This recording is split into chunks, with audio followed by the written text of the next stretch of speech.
Hey everybody, what's going on? This is Sam from Historic Travels and welcome to another video. And as always, before we get started today, I'd just like to take a quick moment to welcome all my new subscribers and then thank everybody who's been leaving me comments and messages down below. Thank you guys so much. I really appreciate it. And if you would like to take a couple extra steps to help support the Historic Travels YouTube channel a little bit more, there's a merch store and a Patreon for this channel in the links below. Thank you guys so much for all your support. And okay guys, so for today's video, we are actually going to be talking about the fallout of the Titanic disaster.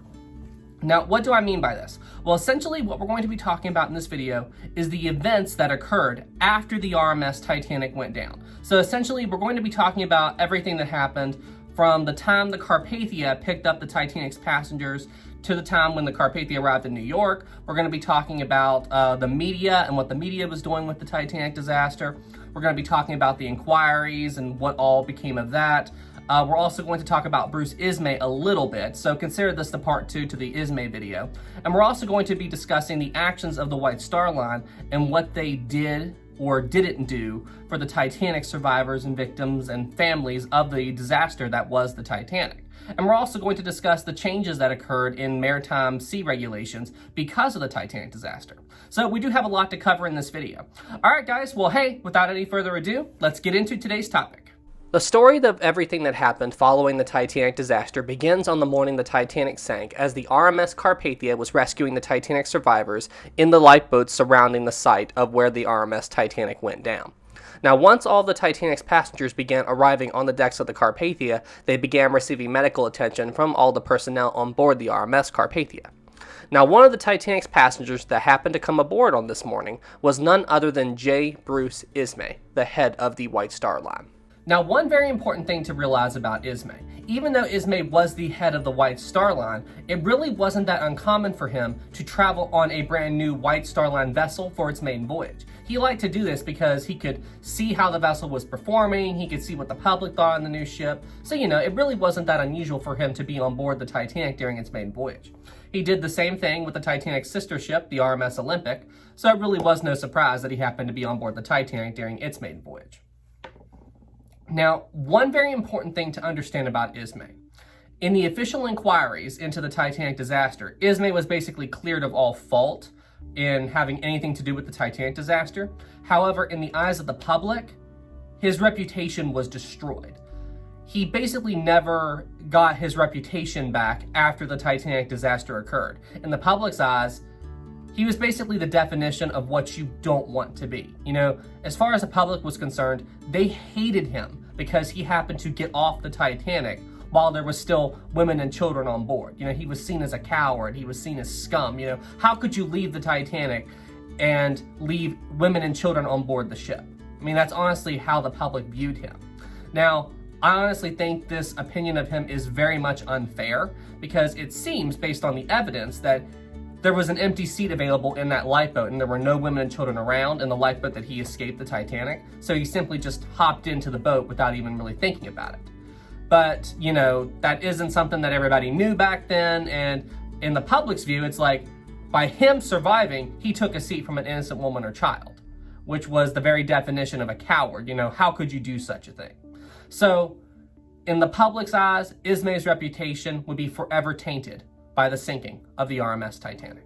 Now, there's a deleted scene from the James Cameron movie Titanic that shows Ismay on the deck of the Carpathia following the sinking of the Titanic, and it shows him on the deck of the ship surrounded by the families of all of those who died on the RMS Titanic when she sank.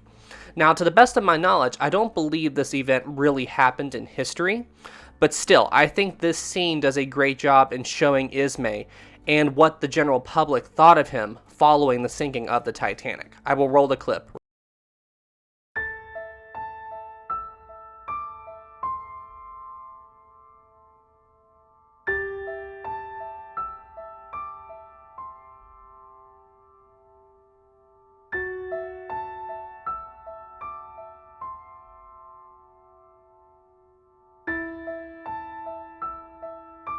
I'll tell you one thing, that scene is incredibly powerful. And you know what it makes me think? In a way, Ismay died the night the Titanic went down. Even though he didn't die in the actual sinking itself, what happened to him after the sinking and what everyone thought of him and what the media did to him, You know, no one should ever have to go through that. And honestly, he didn't deserve that horrible reputation that he got. But now, as you're soon going to see, a little bit of the blame in his decline in reputation has to do with some of his actions over the next few days as the Carpathia was steaming towards America, and by some of his actions during the official inquiries into the Titanic disaster.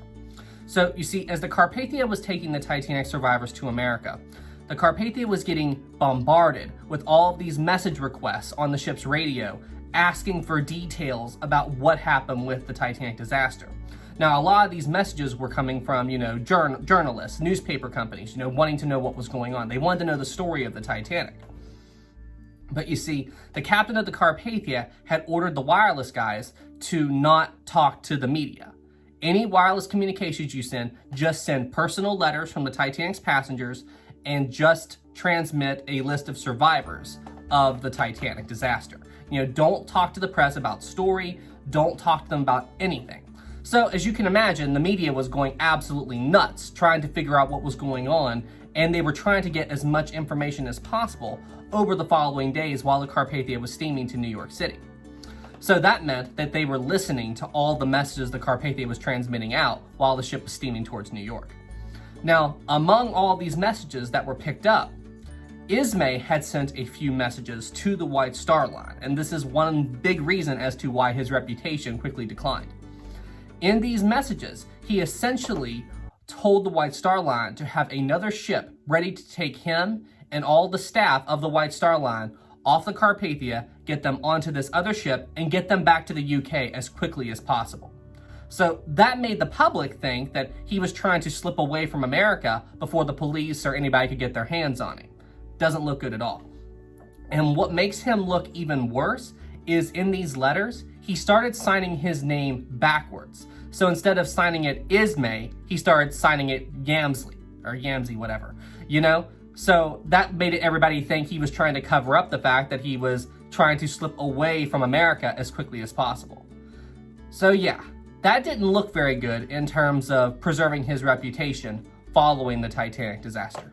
So in the days leading up to the Carpathia's arrival in New York City, the media was going absolutely nuts trying to figure out exactly what happened with the RMS Titanic. You had news stories circling around that said that the Titanic went down, but there were no lives lost. You had other people saying that all the passengers were transferred in lifeboats at sea, but no one really knew what was going on. But as the days went by, the truth slowly began to trickle out, like in this newspaper report where it says 2,000 lives reported lost. So while not completely accurate, the truth is slowly starting to make its way known throughout the world. All the while, the Carpathia is refusing to transmit any direct information as to what happened with the Titanic disaster. It wouldn't be until after the Carpathia docked that the truth of what had happened when the Titanic sank would finally be known by the world. Now, the Carpathia arrived in New York City on April 18, 1912, around 9:15 p.m. or so. And when the Carpathia docked, the U.S. authorities were quick to respond because they wanted to get to the pier as quickly as possible and apprehend Bruce Ismay before he managed to slip away in the crowd and get aboard another White Star Line vessel and get away from America before they had a chance to talk to him. Now, this did work, and they were able to catch Bruce Ismay before he managed to make his escape. He later testified in the inquiry that that wasn't what he was trying to do, although I'll let you guys be the judge on that. I personally think he was trying to get away before the U.S. authorities managed to apprehend him. Now, once the Titanic survivors began disembarking the Carpathia, the White Star Line office in both the UK and in America began getting swarmed with people anxious for news about what had happened to the RMS Titanic. They were looking for news, hoping that their family members were safe. They were trying to figure out what had happened. It was basically chaos in the days following the Carpathia's arrival in New York City, while everybody tried to find out what had happened to the Titanic, and while these people were trying to figure out if any of their family members survived the sinking of the ill-fated ocean liner. But as more time went by, and the list of survivors of the Titanic disaster was made more readily available, it didn't take people very long to realize the full scale of the disaster currently unfolding before them. And honestly, most of these people who were hoping and looking for their family members that were on board the Titanic, well, it didn't take them long to realize that most of them lost a family member on board the RMS Titanic the night she went down on April 15, 1912. Now, the day after the Carpathia arrived in New York City, the first official inquiry into the Titanic disaster began in New York City, and Ismay would be present at this inquiry. Now, during this inquiry, they basically wanted to talk to him about what he knew about the Titanic disaster, and you see, his statement during this inquiry would further destroy his reputation in the eyes of the public. During the official inquiry in the United States, Ismay actually tried to downplay how much of an involvement he had on the Titanic's maiden voyage. Now remember, officially, he was on the Titanic just as a passenger, but he was the head of the White Star Line, so honestly, he would be kept informed about what was going on with the ship. And he tried to say during the inquiry he didn't know about the Titanic's speed, he didn't know about the ice warnings, he didn't know about all that stuff, which we flat out know isn't true. We knew that he knew about the ship's navigation. We knew he knew about the Titanic's speed. We know he knew about the ice warnings, at least some of them. So the fact that he tried to downplay his role on board the ship only further damaged his reputation in the eyes of the public. Now, officially, both the UK and the US inquiries cleared the White Star Line and Bruce Ismay of any wrongdoing during the sinking of the RMS Titanic. Essentially, what the inquiry settled on was that the sinking of the Titanic was caused by an iceberg, and due to the fact that the shipping companies were following laws and regulations that were horribly out of date. So they essentially ordered brand new regulations to be put in place following the Titanic disaster.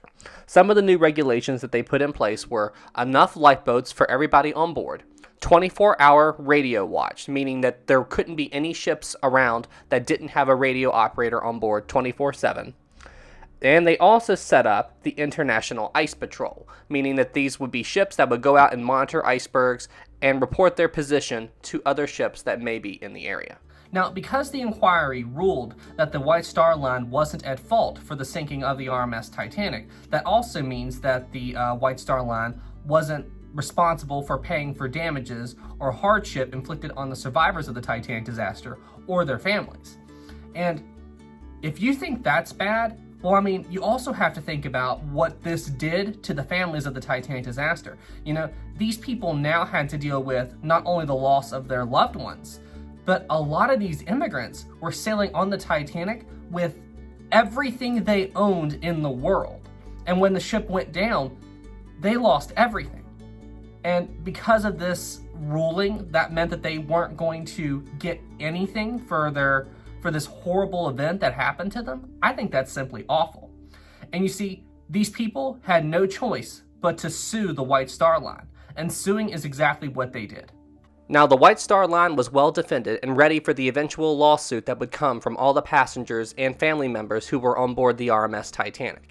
And when the lawsuit started coming in, the White Star Line said that in every single ticket that they sold for any of their ships, in the ticket contract there was a statement that said the following: neither the ship's owner, agent, or passage broker shall be liable to any passenger carried under this contract for loss, damage, or delay to the passengers or his baggage arising from the act of God, public enemies, arrest, or restraints of princes, rulers, or people, fire, collision, standing, perils of the sea, rivers, or navigation of any kind, even through the loss, damage, or delay may have been caused or contributed to by the neglect or default of the ship's owners, servants, or other persons for whose acts he would otherwise be responsible. So, in a nutshell, what this statement basically means is that the White Star Line isn't liable for anything that happens to you while you're on board one of those ships crossing the Atlantic. It basically means they can't even guarantee your safety on a ship, and that if you sail with them, if anything should happen, they're not responsible. Even the sinking of the Titanic, you can't sue them because the ship went down and all this stuff happened to you. Which, honestly, the fact that they would even put this in their ticket, I think it's absolutely horrible. Now, when this eventually went to court, the Board of Trade actually dismissed this statement from the White Star Line because it turns out that that goes against the Board of Trade regulations at the time. So this really didn't pan out to anything for the White Star Line. They couldn't use this statement in court. Although the fact that they even tried, honestly, that's a pretty horrible thing if you ask me.